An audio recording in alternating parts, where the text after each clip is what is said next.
Student, मैं lecturer Mohammad Hanif, Jamshedpur cooperative college, department history, intermediate, chapter 7 Vijayanagar यात्रियों के अनुसार विजयनगर। आज हम नंबर 4 देखेंगे। एडुआर्डे बारबोसा 1516 से 1518 ईस्वी तक। एडुआर्डे बारबोसा ये पुर्तगाली यात्री था। पुर्तगाल से आया था यात्रा करके, और कृष्णदेव राय के समय ही भारत में आया था। और आने के बाद उसने यहाँ के व्यापार पर अधिक प्रकाश डाला। यहाँ के व्यापार पर अधिक प्रकाश डाला। यहाँ के व्यापार किस तरह से हो रहे हैं, व्यापार किस तरह से किया जा रहा है, इस पर उसने प्रकाश डाला। और ये बताते हैं कि कालीकाट में बहुत अधिक व्यापार होता है। इन्होंने बताया कि कालीकाट में बहुत अधिक व्यापार होता है और अनेक देशवासी भी यहाँ पर आते हैं। जैसे अरब, फारस एवं खरोसियन यहाँ पर आकर के व्यापार करते हैं, और उसके साथ साथ यहाँ पर वो लोग रहने भी लगे। मालाबार छोटा सा स्थान था विजयनगर का। विजयनगर में मालाबार छोटा सा स्थान था, परंतु वहाँ पर आबादी बहुत घनी थी, बहुत आबादी अधिक थी।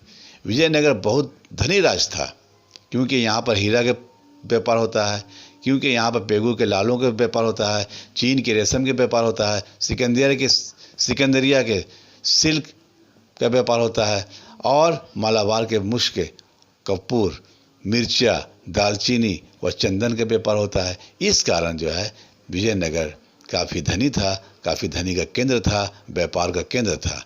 और हम नंबर 5 में देखेंगे डेमिन गॉस पाइस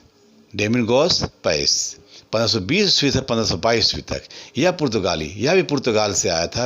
यह भी पुर्तगाल से यात्रा करके आया था, यह भी पुर्तगाली यात्रा था। और यहाँ भी कृष्णदेव राय के दरबार में आया, और उसने कृष्णदेव राय को बारे में लिखा है कि कृष्णदेव राय मझोल कद के थे, यह गोरे रंग के थे, थोड़ा मोटे थे, चेहरे पर चिचक का दाग था, और अत्यंत प्रभावशाली थे, हंसमुख मिजाज थे, हमेशा वो हंसते रहते थे। और विदेशियों को, जो भी विदेशी आते थे, उनकी आदर करना, उनका सम्मान करना, उसकी देखभाल, उसमें वो आगे रहते थे, और सभी का हाल चाल पूछते थे, और सैनिकों की चिंता करते थे। जो सैनिक थे वहाँ पर, उनकी हमेशा चिंता में लगे रहते थे, उनसे जाके हाल चाल उनसे भी पूछते थे। और जो है इसके साथ साथ वीर को भी जो है, वीर जो थे वहाँ के, जो वीर होते थे, उनको भी जाकर के उनके हाल चाल को पूछते थे, उनकी आदर करते थे। विजयनगर के बारे में पैस बताते हैं कि मैंने एक पहाड़ पर जाकर विजयनगर के अवलोकन किया, क्योंकि एक स्थान पर पूरी तरह से नहीं देखा जा सकता। विजयनगर को एक स्थान पर खड़े होकर पूरी तरह से नहीं देखा जाता है। इसने एक पर्वत पर चढ़ गया, और पर्वत चढ़ने के बाद जो है वहाँ उन्होंने देखा कि विजयनगर पहाड़ों के बीच स्थित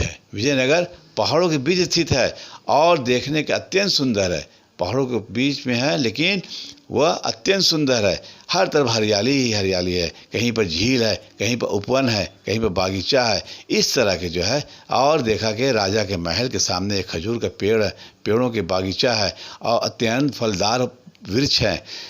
पाइस ने यह भी कहा, विजयनगर के एक प्रमुख संरचना महानवमी का डिब्बा का उल्लेख किया है, और उसने विजय को भवन भी कहा है। नंबर 5 में फर्नाओ नूनीज 1535 से 1537 ईस्वी तक, यह पुर्तगाली यात्रा ये भी था। और ये जो है अच्युत देव राय के काल में विजयनगर आया था। यह बताता है कि विश्वासघात जो करते थे, जो शासन में अच्युत देव राय के काल में आया था, जो विश्वासघात करते हैं, वो उनको जो है, उन सरदारों को लकड़ी के सूली पर जीवित लटका दिया जाता है। और जो निम्न श्रेणी के थे, जो छोटे लोग थे, अगर वो लोग भी कोई अपराध करते हैं तो उनको बाजार में सिर काटने का आज्ञा दिया जाता था। और चाहे हत्या का भी अगर कोई करता था तो उसको भी यही दंड दिया जाता था। समस्त समस्त भूमि का राजा का अधिकार होता था, समस्त भूमि का राजा का अधिकार होता था और सारे भूमि का जो है अपने अंडर में रखता था वो। और उसी के हाथों से यह सरदारों को प्राप्त होती थी, ये उसी के हाथों से यह सरदारों की प्राप्त होती थी। सेविल अपनी पुस्तक में, सेविल अपनी अकॉर्डिंग टू सेविल ने अपनी पुस्तक ए फॉरगॉटिंग एम्पायर में पाइस एम नुनीज के विवरण के उपयोग करते हैं। और नुनीज घोड़ों का व्यापार था, नुनीज जो था घोड़ों का व्यापार था। और मोहम्मद कासिम के फरिश्ता नाम से प्रसिद्ध है। मोहम्मद कासिम जो फरिश्ता नाम से प्रसिद्ध है, यह ग्रंथ लिखा और तारीख़ फरिश्ता मिलाकर इनमें विदेशी यात्रियों का विवरण भी किया। इस तरह से हम आज चैप्टर को यहीं ख़त्म करेंगे।